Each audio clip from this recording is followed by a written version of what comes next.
Et sans plus tarder, nous allons ouvrir la parole de Dieu et continuer à réfléchir autour du thème que nous avons abordé la dernière fois, quand les hommes de Dieu pètent un câble. Et nous avons vu que la semaine dernière, c'est David, l'homme selon le cœur de Dieu, qui avait pris des décisions pour le moins surprenantes avec le récit de l'adultère et avec le récit du meurtre pour cacher l'adultère. Et nous avions vu que parfois, nous nourrissions des bombes à retardement. La bombe à retardement de David était liée à une fausse croyance qui pouvait laisser penser que parce qu'il était roi, alors il avait le droit sur tout ce que le peuple possédait. D'accord ? Et ce qui l'a certainement conduit à commettre ces actes. Mais aujourd'hui, nous allons voir un autre homme de Dieu qui a pété un câble. Et cet homme de Dieu, c'est Moïse. Moïse, pour redresser le tableau, c'est l'homme dont il est dit que c'était l'homme le plus patient du monde. Et vous imaginez être le pasteur d'une église de 3 à 5 millions de personnes dans le désert. Mon Dieu, il en a fallu de la patience à Moïse. Moïse, c'était l'homme qui parlait avec Dieu cœur à cœur et littéralement bouche à bouche. Il est appelé avec Abraham l'ami de Dieu. C'est quelqu'un qui était capable de prendre des décisions. Il passait sa journée à régler des problèmes. Vraiment, c'était un homme de la présence de Dieu, que ce soit dans le tabernacle avec la Shekinah ou alors sur le mont Sinaï. C'est lui qui représentait la loi et qui, encore aujourd'hui, dans la religion judaïque, est le père de la loi. C'est celui qui représente la loi. Bref, Moïse est un marqueur fort. Et pourtant, arrivé au bout des 40 ans, à un moment donné, dans le livre des Nombres, le peuple revient vers lui pour la énième fois et lui dit « on a soif, on a besoin de boire ». Etc. Et ils sont dans un désert et Dieu va dire à Moïse, ok, mais je vais te donner à boire, mais par contre, il faut que tu parles à ce rocher. Et Moïse, il en avait tellement ras-le-bol de cette pression. Il en avait tellement ras-le-bol que, quelque part, il ne va pas parler au rocher, mais il va frapper le rocher. Et chose qu'il avait déjà fait auparavant. Et Dieu va bénir, l'eau va sortir, mais cet épisode va rester profondément ancré dans le cœur de Moïse. Alors vous allez me dire, ça n'a rien à voir avec ce que David va faire, mais a fait. C'est-à-dire que les conséquences ne sont pas du tout les mêmes. On ne parle pas d'un adultère, on ne parle pas d'un meurtre, mais on parle juste d'un aspect théologique. Et pourtant, dans le cœur de Moïse, ça l'a profondément affecté. Et je me dis que si l'homme le plus patient du monde, à un moment donné, a pu péter un câble, c'est qu'il y avait une raison. Et que cette raison, elle peut nous concerner, nous aussi, dans notre quotidien. Et la raison pour laquelle Moïse a pété ce câble, c'est tout simplement parce qu'à ce moment-là, il y a eu trop de pression. Il y a eu une accumulation de pression dans son cœur. Il y a eu une accumulation de pression dans sa vie. Et très sincèrement, la pression, tout le monde la vit dans son quotidien. Que l'on soit chrétien ou que l'on ne soit pas chrétien. Nous avons la pression du travail, on a la pression des réseaux sociaux. Pour la plupart d'entre nous, nous sommes sur les réseaux, Insta, TikTok, etc. Et c'est une pression qui est dingue entre les notifications qui arrivent de partout, entre l'image que l'on doit refléter, c'est juste quelque chose qui est dingue, quoi. La pression que les réseaux sociaux peuvent mettre. On a l'impression d'être devant un grand tribunal. On a l'impression que toute notre image est passée au crible sans arrêt. Et vraiment, c'est compliqué, quoi. De la même manière, au lycée, au collège, on a cette même pression. Dans la société, au travail, on a cette même pression. On a le regard des autres, on a l'exigence de devoir être sans cesse au top. On a cette pression sur nous. Et quand on est chrétien, on a d'autres pressions qui s'exercent. Mais heureusement, on a Dieu qui est avec nous. Et c'est ces pressions-là que j'aimerais voir avec vous. Parce que si Moïse a pu péter un câble, ça signifie que moi aussi, je suis capable de péter un câble sous la pression. Et que j'ai besoin de savoir quelles sont les pressions qui peuvent être sur ma vie et qui peuvent me faire déjanter, me faire sortir de la route. Le premier type de pression que l'on rencontre, c'est ce que nous avons appelé les pressions spirituelles. Pression spirituelle, c'est un grand thème qu'on aborde énormément dans certaines églises, et pas forcément beaucoup à la Pépinière. Pourquoi ? C'est tout simplement parce que les pressions, toute la notion du combat spirituel, c'est quelque chose dont la Bible ne parle finalement que très très peu.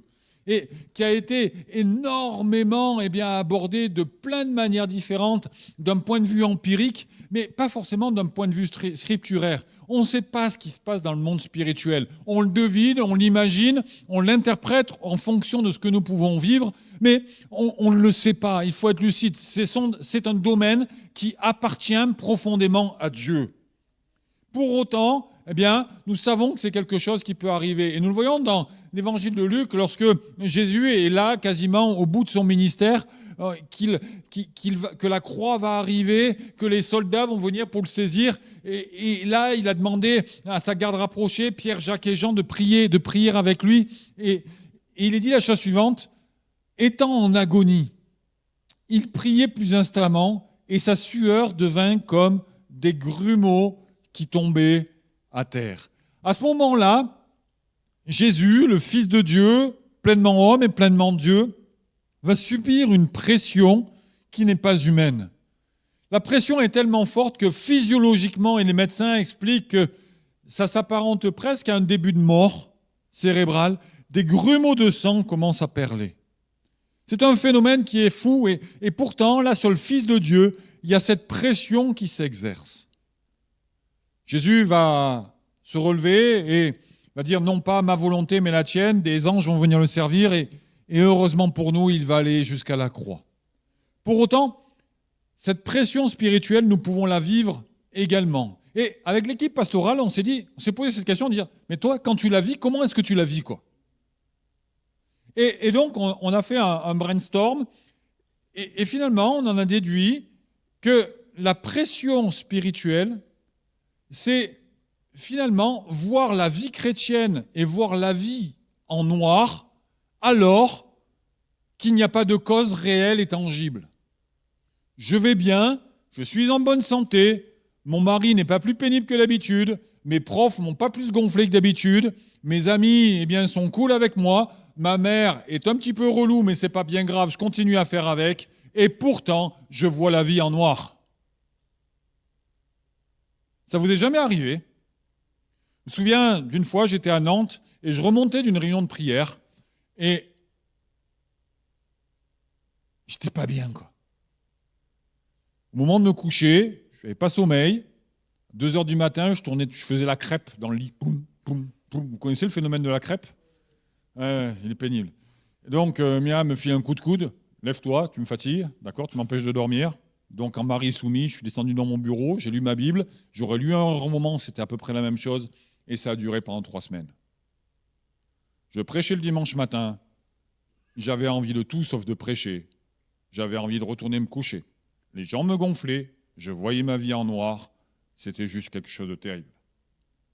Et c'est la première fois de ma vie que j'ai compris ce qu'était un combat spirituel. À ce moment-là, je n'avais aucune raison de voir la vie en noir, mais je la voyais profondément en noir. Et tout s'est illuminé le jour où j'ai compris que, en fait, c'était pas rationnel, c'était pas logique, et que j'ai juste dit à Dieu, ok, tu t'en occupes et tu le gères. Et là, tout d'un coup, la noirceur est partie, j'ai mis la lumière au milieu de tout ça, et mes 3 semaines de noirceur se sont changées et j'ai repris du goût à ce que je faisais. Et finalement, ces moments de combat spirituel, c'est ces moments où on se dit, mais en fait, je suis chrétien pour ça. Je suis chrétien pour vivre une situation comme ça. Notre vie chrétienne perd son sens, sans qu'il n'y ait de raison tangible. On n'est pas malade, on n'est pas en galère, on s'est disputé avec personne, on n'a pas été traumatisé plus que d'habitude, et pourtant on est dans cette noirceur et on se dit, mais je vis tout ça pour ça. Et si on n'y prend pas garde, à un moment donné, cette pression peut nous faire sortir du plan de Dieu. La pression que Jésus était en train de vivre était susceptible de le faire sortir du plan de Dieu. Et toujours avec l'équipe pasteur, on s'est dit, et toi, comment tu le gères ? Et là, il y a 3 réponses qui sont venues. C'est 1, la première réponse, je choisis de me rappeler de ce que Dieu a fait pour moi. Parce que dans ma vie chrétienne, tout n'a pas toujours été noir. La preuve en est, c'est que j'ai pu me faire baptiser un jour. Je choisis de me rappeler ce que Dieu a fait pour moi. La deuxième réponse qui a été donnée, c'est ben, je le partage, je mets de la lumière. Je le partage à quelqu'un de confiance et quelque part, le simple fait de le partager, d'en parler, ben, ça fait du bien, quoi. Ça fait du bien. La troisième réponse qui est venue, c'est juste accepter que je ne comprends pas ce qui se passe et faire confiance à Dieu. Et nous le verrons le 28 avec Job, mais avec Job, finalement, il n'a jamais compris ce qui lui arrivait. Mais il a tout de même pu dire, je sais que mon Rédempteur est vivant et qu'il se lèvera au dernier jour.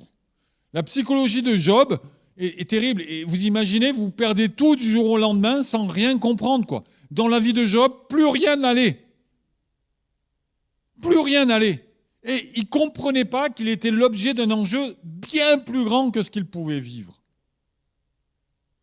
Et je crois que ces pressions-là, Moïse va les vivre avec Pharaon, par exemple.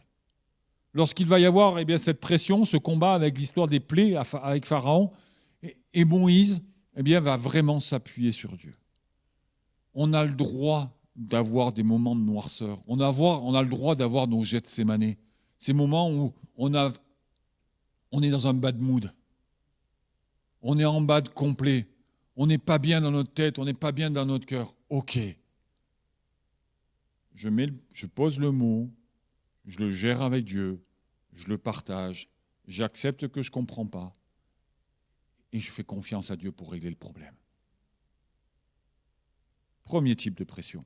Deuxième type de pression, c'est ce qu'on appelle les pressions morales. Moïse était un homme de Dieu remarquable. On est tous d'accord ? Comment s'appelait la femme de Moïse ? Séphora, ce qui signifie petit oiseau, merci beaucoup. Et quelle était la caractéristique principale de Séphora ? Elle n'était pas israélite. Séphora, Moïse était marié avec une inconvertie. Il pilotait le peuple de Dieu. Il était celui auquel Dieu avait remis la loi, et lui-même ne respectait pas la loi puisqu'il était marié avec une inconvertie. Vous imaginez la pression que cela devait être pour Moïse. Et là, vous vous dites, il va partir de quel côté ? Je me dis que dans notre vie, nous avons tous un pharisien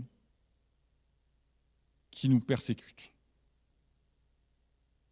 Moïse, Séphora, il l'avait épousée dans une histoire, dans un moment de sa vie.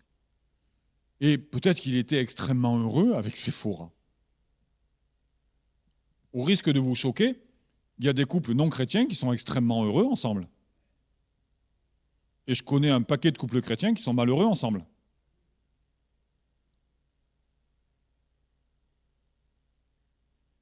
C'est bon, je suis viré ou pas? Vous me gardez? Il avait épousé Séphora dans un moment bien précis de sa vie. Séphora faisait partie de son histoire. Séphora était avec lui. Est-ce que c'était une bonne chose? Est-ce que c'était une mauvaise chose? Peu importe. On peut avoir dans nos familles des difficultés avec un de nos enfants qui est en prison. Un vilain petit canard qui ne répond pas aux critères. Et là, il y a toute la pression de l'Église qui s'exerce, tout le regard de l'Église qui s'exerce en disant « mais est-ce que tu as eu assez de foi? Est-ce que tu as tout bien fait? Est-ce que tu l'as bien forcé à venir à l'école du dimanche? » Est-ce que il y a toute cette pression morale qui peut parfois s'exercer. Parfois elle est dite et parfois elle est non dite, mais peu importe. C'est un pharisien que l'on a dans le cœur et qui nous génère en nous une pression qui est susceptible de nous faire dégoupiller. J'étais encore stagiaire et un jour je dormais, il y avait un séminaire de pasteurs et je dormais avec un collègue que j'aimais beaucoup. Et on travaillait de temps en temps ensemble. Et on était en train de boire une tisane après une réunion. Il n'y avait pas de bière. C'était malheureux. Et à un moment donné, il me dit, tu sais Olivier, je vais arrêter le ministère. Je le regarde et je lui dis, mais pourquoi souhaites-tu arrêter le ministère? Qu'est-ce qui se passe? Tu fais plutôt du bon boulot, qu'est-ce qui se passe? J'ai un problème avec mon dernier fils, je le savais. Et la Bible dit que l'évêque doit être capable de bien gérer sa famille. Et des chrétiens sont venus me voir en me disant que je devais bien gérer ma famille. Dieu merci, il n'a pas arrêté le ministère. Il est encore pasteur aujourd'hui. Son fils s'est converti des années plus tard. Et je ne veux pas dire de bêtises, mais je pense qu'il ne va pas tarder à rentrer dans le ministère. Voyez-vous, on a dans nos histoires des points qui ne sont pas dans les critères fixés par je ne sais qui, fixés par des contraintes qu'on nous a posées. Ok ? On a pu vivre des choses avant de se convertir. Pourquoi est-ce qu'on nous les reprocherait? Et ce pharisien qui est dans notre cœur est sans arrêt en train d'attiser la culpabilité et en train de nous expliquer que nous ne pouvons pas être un bon chrétien, que nous ne pouvons pas servir, que nous ne pouvons pas être un enfant de Dieu, que nous ne pouvons pas revendiquer certaines choses auprès de Dieu, parce qu'il y a tel point dans notre vie. On perd de la liberté. Et c'est un domaine, mes amis, qui est extrêmement sensible. Et parfois, on peut avoir une véritable pression morale. Solution, aller de deux ordres. D'abord, veiller à ce que nous puissions... Oui, l'Église... Pardon, tu peux la remettre, la punchline. L'Église est là pour permettre la croissance spirituelle des chrétiens, pas pour légiférer sur ce qu'il se passe dans les familles. Mon rôle en tant que pasteur, ce n'est pas de donner des bons points et de mauvais points. Mais mon rôle en tant que pasteur et en tant que chrétien, c'est de permettre la croissance de tout un chacun dans le contexte qui est le sien. Mon rôle en tant que frère et sœur, ce n'est pas de dire à quelqu'un tu fais bien ou tu fais mal, mais c'est d'être un appui inconditionnel dans ce que les personnes peuvent traverser. Parce que je suis désolé, mais c'est exactement ce que Dieu fait. Dieu est mon rocher et ma forteresse, quel que soit le domaine que je suis en train de traverser. Dieu est celui qui m'accompagne de manière inconditionnelle dans mes bons choix, dans les choix plus discutables, dans toutes les parties de mon histoire. Dieu est celui qui me tient la main, que je sache ou que je ne sache pas. Il est le Dieu de mon présent, mais il est également le Dieu de mon passé, quel qu'ait été l'état de mon passé. Et il sera le Dieu de mon futur, quels que soient les choix que je pourrai faire dans mon futur. L'amour de Dieu est profondément inconditionnel. Et Dieu ne légifère pas sur ce que nous faisons de bien ou de ce que nous faisons de mal, mais Dieu est le soutien de ma vie, le soutien de mon cœur, dans la vallée de l'ombre de la mort comme dans les verts pâturages. Et donc, la solution, une église qui exerce la bienveillance, je viens de l'expliquer, et puis le fait d'être vrai envers nous-mêmes. J'ai fait ces choix-là. Est-ce que je sais pourquoi je les ai faits? J'en sais rien. Est-ce qu'ils sont bons? J'en sais rien. Mais en tout cas, j'y suis.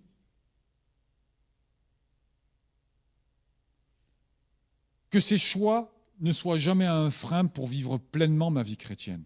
Je suis marié avec qui je suis marié. J'ai le passé qui ressemble à quoi il ressemble. J'ai mon présent et ce qu'il est. Mes enfants sont ce qu'ils sont.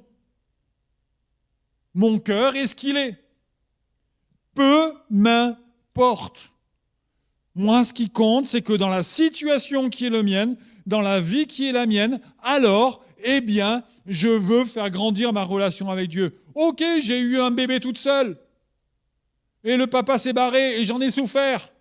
Mais ce que je sais, C'est que je ne me regarde pas comme une femme vivant dans une certaine situation, mais je me regarde comme une enfant de Dieu, que Dieu va aider, va accompagner, va accompagner dans la situation qu'elle est en train de vivre.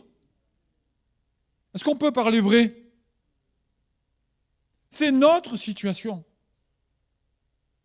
Et quel que soit ce que je traverse, je sais que je peux compter sur la présence de Dieu. Et que la volonté de Dieu, ce n'est pas de m'enfermer dans une boîte, mais que la volonté de Dieu est de m'accompagner dans tous les domaines de ma vie. Même mes choix, quels que soient mes choix. Moïse avait cette pression constante. Troisième type de pression, la pression du dirigeant. Celle qui oblige Moïse à être non seulement parfait, mais en plus à avoir du résultat. C'est une pression qui isole. C'est-à-dire que Moïse, du soir au matin, il était scruté. Vous imaginez, vous vous levez le matin, vous avez 3 millions de personnes, il est habillé comment? Il est de quelle humeur? Etc. Et Moïse devait être impeccable. Il devait donner des conseils et il n'avait pas le droit de se tromper. Et la pression du dirigeant, autant la pression morale nous parle finalement d'un pharisien intérieur, autant la pression du dirigeant nous met sous un autre type d'esclavage qui est la pression du résultat. Il faut, en tant que chrétien, il faut que je porte du fruit.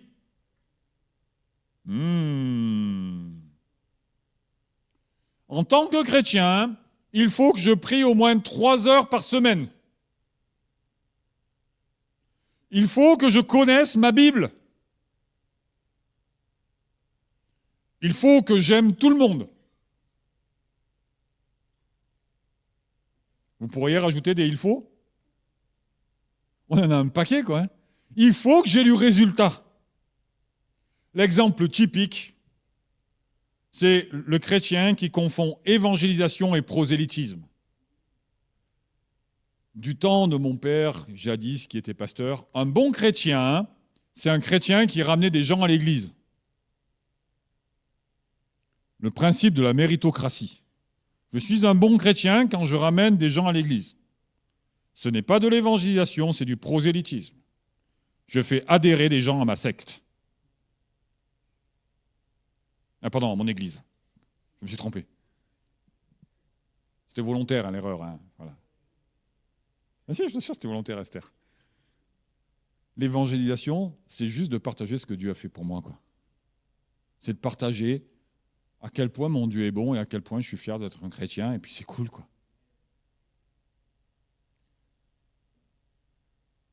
Culture du résultat. Je me souviens, dans une église, pareil. Ah, c'était rigolo, ça. Il y avait tous les frères. Il y avait le matin, c'était encore l'époque où on distribuait la Sainte Seine. Vous savez, il y avait les frères qui venaient autour de la table, etc. Voilà. Et donc, il y avait un principe. Il y avait un frère qui avait son carnet, et puis qui faisait le tour et qui allait taper sur l'épaule des gens en disant « Tu veux bien ?» Des frères, hein, bien sûr, parce que les femmes n'avaient pas le droit. Et puis, tu veux bien distribuer la Sainte Seine? Ah oui, oui, oui, oui. Et donc, on voyait les frères arriver à l'heure, en costume cravate. Et puis, ceux qui n'étaient pas en costume cravate et qui n'étaient pas à l'heure ne pouvaient pas distribuer la Sainte Seine. Et donc, on avait passé un bon culte quand on avait été appelé pour distribuer la Sainte Seine. Véridique. Vous avez connu les plus anciens à cette époque? Non, je ne vous pose pas la question. Il n'y en a pas beaucoup. D'accord? Et donc, on était, quelque part, payé au résultat. Parce que j'ai été appelé pour distribuer la Sainte Seine, alors je suis un bon chrétien. C'est comme une forme de mérite.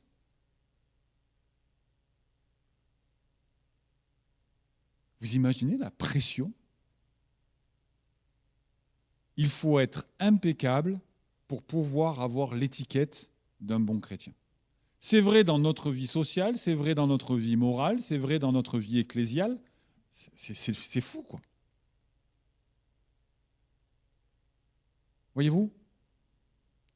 Jésus nous dira une chose très vraie. Il nous dira, vous êtes la lumière du monde. C'est-à-dire, à partir du moment où vous m'avez donné votre vie, d'une manière endogène, d'une manière automatique, vous êtes la lumière du monde et vous êtes le sel de la terre. C'est-à-dire que Jésus ne pose plus le rapport en termes de faire, mais il le pose en termes d'être. Je suis un enfant de Dieu. Je le suis. Je suis le fils de mon père. OK ? Et quel que soit ce que je fais, je demeure toujours le fils de mon papa. Il est décédé maintenant, je demeure toujours son fils. Que je sois sage ou que je ne sois pas sage, que je fasse mes devoirs ou que je ne les fasse pas, je suis son fils. Que je sois gentil ou que je sois méchant, je suis son fils.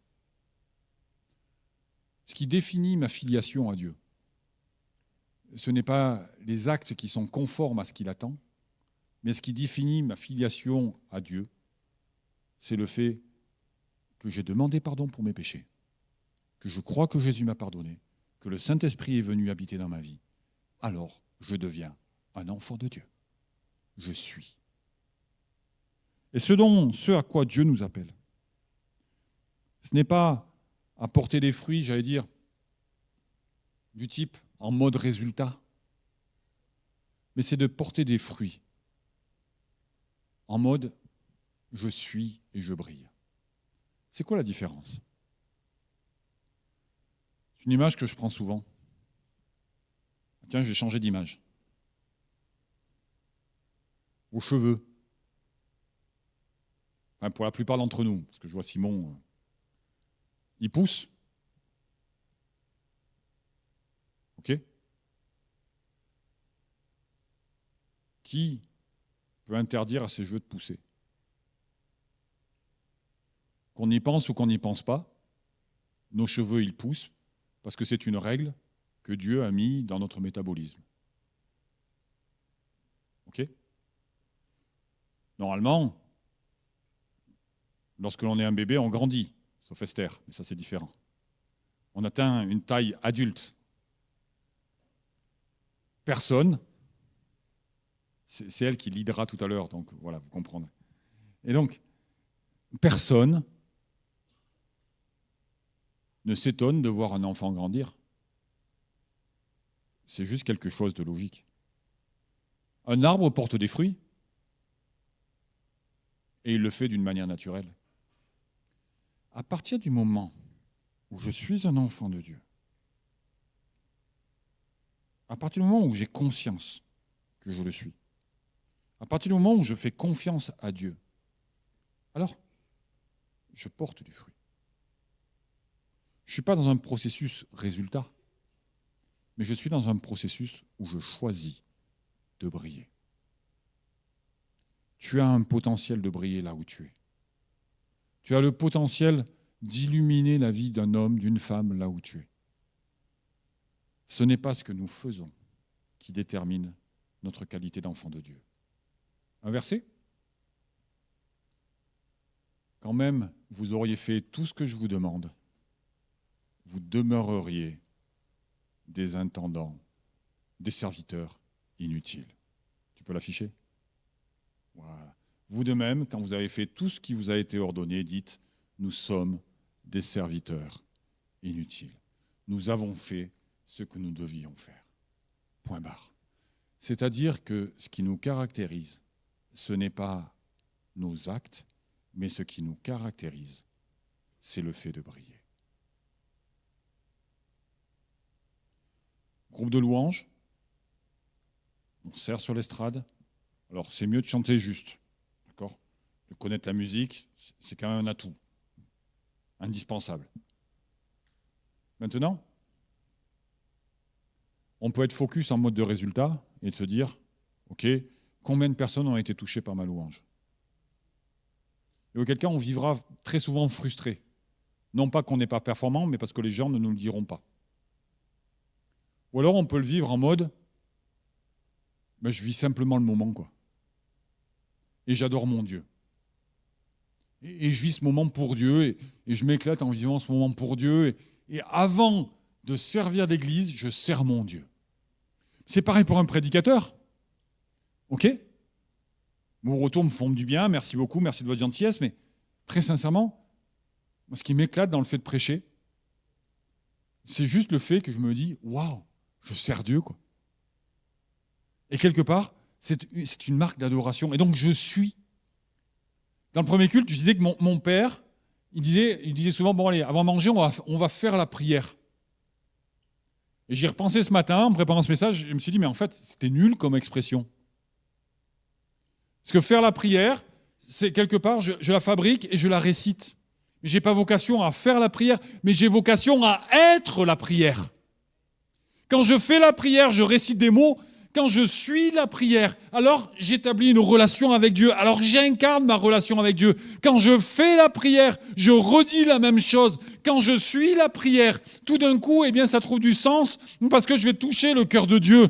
Quand je fais la prière, alors, eh bien, finalement, je la fabrique avec des moyens humains. Quand je suis la prière, c'est-à-dire quand je parle à Dieu de ce que je suis, quand je parle à Dieu de ce que je vis, alors tout d'un coup, eh bien, j'incarne ma foi.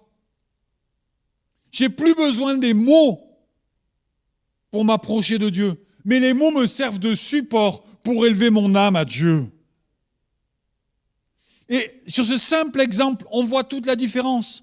C'est-à-dire que d'un côté, on peut multiplier les paroles, on peut faire des prières, ou alors on peut vivre ce que dit l'apôtre Paul dira, prier sans cesse, c'est-à-dire être une prière perpétuelle, parce que ça devient une mentalité. Est-ce que tu veux faire ta vie chrétienne ou alors est-ce que tu veux être ta vie chrétienne? Si je cède à la pression du résultat, je passerai mon temps à faire ma vie chrétienne, à la fabriquer à coups de prédication, à coups de moyens que j'ai entendus à droite et à gauche. Je chercherai des tips un petit peu partout pour améliorer ce que je suis, ce que je dois faire, etc.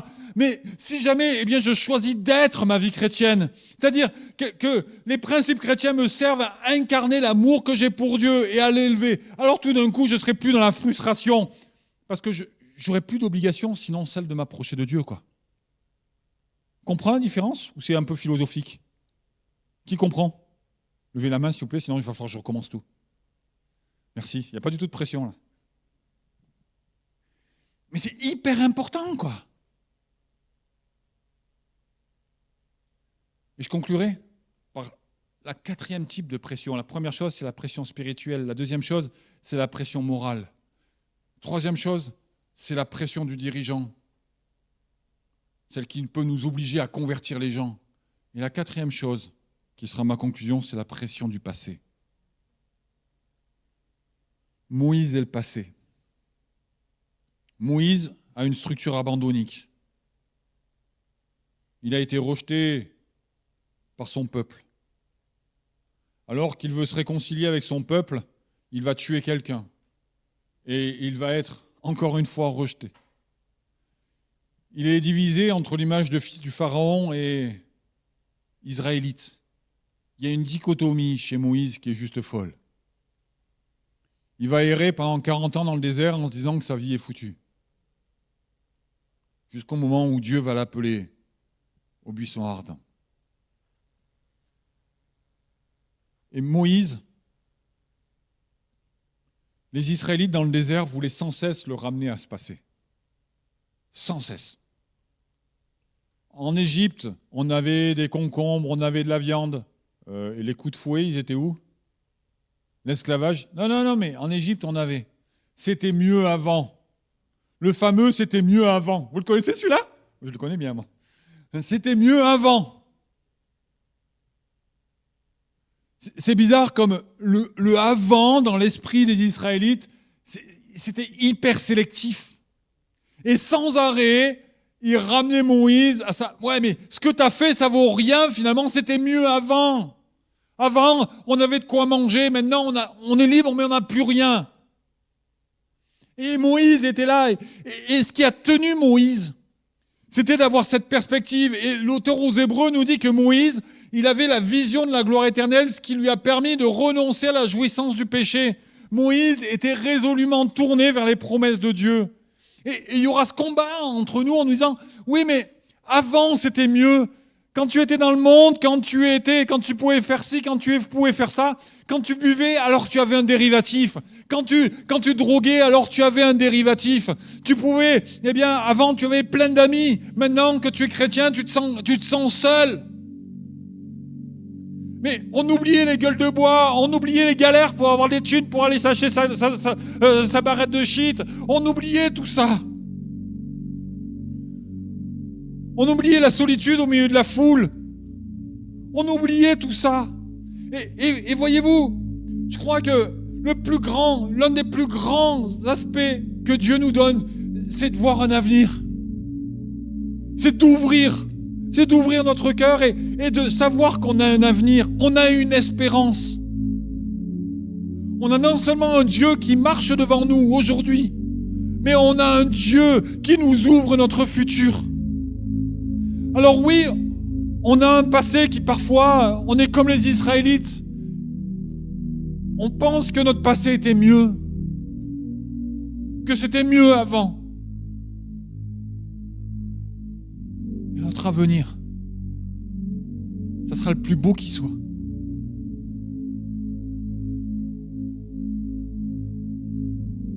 Parce que Dieu nous y attend.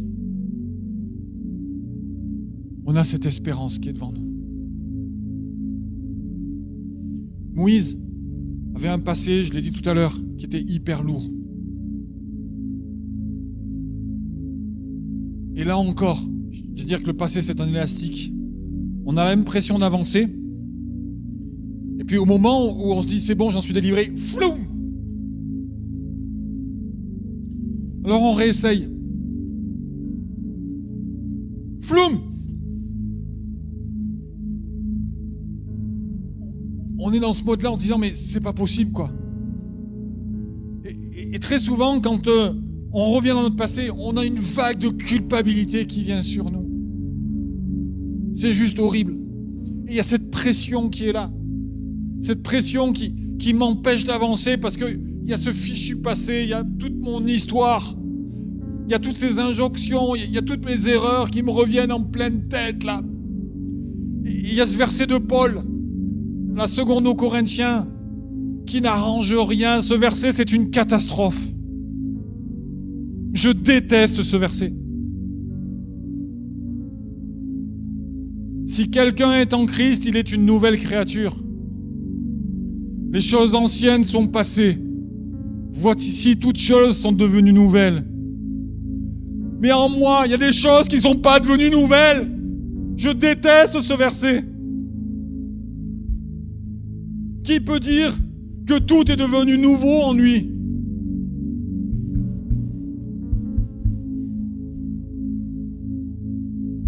Pas moi. Mais ça, c'est parce que j'aime pas cette version-là du verset. Mais j'aime en revanche ce qu'il dit dans le texte original. Lorsque l'apôtre Paul écrit, il dit « Si quelqu'un est en Christ, il est une nouvelle créature. Les choses anciennes sont définitivement passées, entre parenthèses, aux yeux de Dieu. » C'est-à-dire que mon passé est couvert par le sang de Jésus aux yeux de Dieu. C'est-à-dire que le Dieu saint, c'est-à-dire que le Dieu parfait n'en tient plus compte. On ne peut plus m'accuser sur la base de mon passé, tout simplement parce que Jésus-Christ, le Fils de Dieu, est mort sur la croix et qu'il a payé pour moi. Les choses anciennes sont définitivement passées. Si, c'est ce que dira l'apôtre Paul lorsqu'il écrira au chapitre 8 de l'Épître aux Romains, « Si Dieu est pour nous, qui sera contre nous? Si c'est Dieu qui nous juge et que Dieu nous décrète innocents, qui pourra nous condamner ?» Vous êtes dans un tribunal et le juge vous dit « Vous êtes innocent ». Vous repartez libre. Et même si vos pires ennemis vous disent « Non, il est coupable », vous pouvez quand même repartir libre parce que le juge l'a dit. Les choses anciennes sont définitivement passées. Et la suite me fait kiffer. Je l'aime trop, la suite. Vous la connaissez ? Vous la connaissez pas ? Voici, toutes choses sont en train de devenir nouvelles. Sont en train de devenir nouvelles. Aux yeux de Dieu, tout est clos. Le dossier Olivier Comtesse est fini, terminé. Il n'y en a plus. Il n'y a plus de dossier. Il a été brisé. Il a été brûlé. Son nom est inscrit dans le livre de vie. Mais moi, ce que je vois, c'est que les choses sont en train de devenir nouvelles. C'est-à-dire que oui, il y a plein de trucs à changer. Je ne suis pas le seul. Il y a plein de trucs à changer. Et même à 150 ans comme Eliane, il y aura toujours des choses à changer. Toujours. Mais ma joie, c'est de me dire que ces choses, elles sont en train de devenir nouvelles. C'est que dans 1 mois, 1 an, 10 ans, alors elles deviendront nouvelles et il y aura du changement. Est-ce que vous pouvez le considérer? Mais c'est juste un truc de fou, quoi. C'est que mon caractère, est en train de devenir nouveau. Les chaînes qui peuvent être dans ta vie sont en train de devenir nouvelles, elles sont en train d'être brisées. Le Saint-Esprit est en train d'y travailler. Tes pensées qui t'affligent, qui te disent que t'es nul et que tu ne vaux rien, elles sont en train d'être transformées, elles sont en train d'être changées. Ta situation familiale, est en train d'être changée. Ton état de cœur est en train d'être changé. La haine qui te dévore est en train d'être changée. La haine et la colère qui bouillonnent en toi et qui est sur le point de te faire imploser est en train d'être changée. Tout est en train d'être changé. Tout est en travaux. Tout est en train d'être créé. Tout est en train de devenir nouveau. Donc la pression du passé, on peut l'oublier parce que nous nous tournons vers l'avenir et tout est en train de devenir nouveau. C'est un prisme différent. C'est quelque chose qui est différent. Le lien qui te rattache à ton passé, qui te fait faire floup, il est en train d'être brisé. Tout est en train d'être créé. Parce que tout est prêt dans le cœur de Dieu et le Saint-Esprit est en train de l'infuser. Le Saint-Esprit est en train de prendre ce qui est à Jésus et est en train de te le communiquer. J'aime ce verset. Quand on me l'explique comme ça.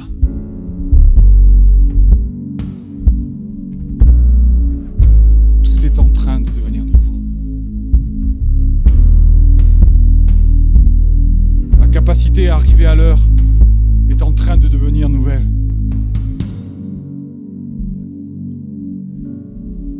Tout mon être est en train de devenir nouveau.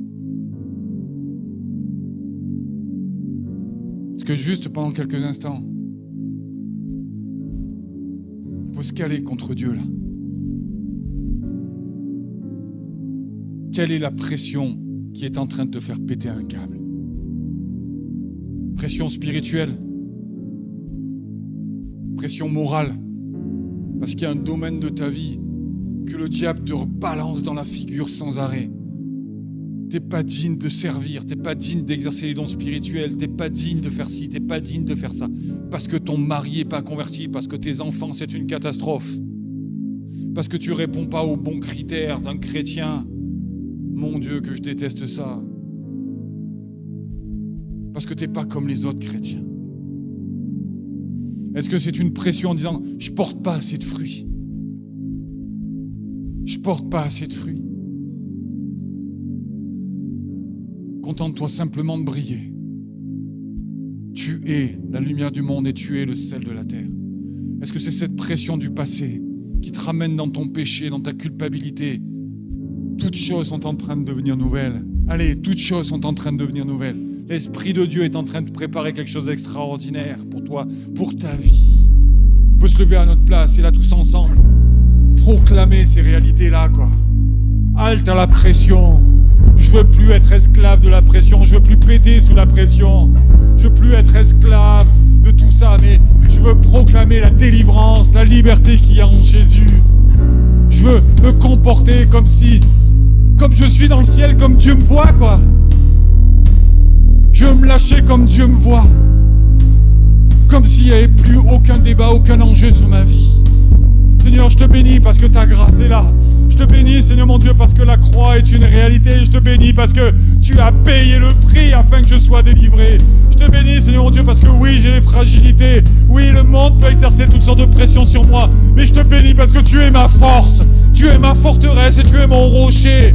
Tu es celui, Seigneur mon Dieu, en qui sont toutes mes sources, dans le cœur duquel je peux me protéger. Merci, Seigneur mon Dieu, parce que devant moi, il y a tellement de choses merveilleuses. Devant moi, il y a tellement de grâces qui sont ouvertes. Devant moi, il y a tellement de bénédictions qui sont là. Je te bénis, Jésus. Et je veux garder mon regard sur toi.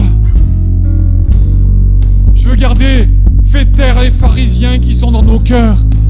Toutes ces voix qui s'élèvent pour nous montrer à quel point on est nul. À quel point il y a des domaines de nos vies qui sont pourris. Fais taire, Seigneur mon Dieu, ces pharisiens intérieurs qui viennent polluer notre âme. S'il te plaît, dans le nom de Jésus, donne-nous simplement de briller. Simplement de briller là où nous sommes. Parce que tu vis en nous, que Jésus, la lumière du monde, vit en nous. Que ta grâce nous accompagne, mon Dieu. Amen. Merci de nous avoir suivis. Si tu as apprécié être avec nous, n'oublie pas de liker et de partager sur les réseaux. Proposons chaque dimanche 2 célébrations. Viens nous rejoindre, nous serons heureux de t'accueillir. À la pépinière, tous les âges sont représentés.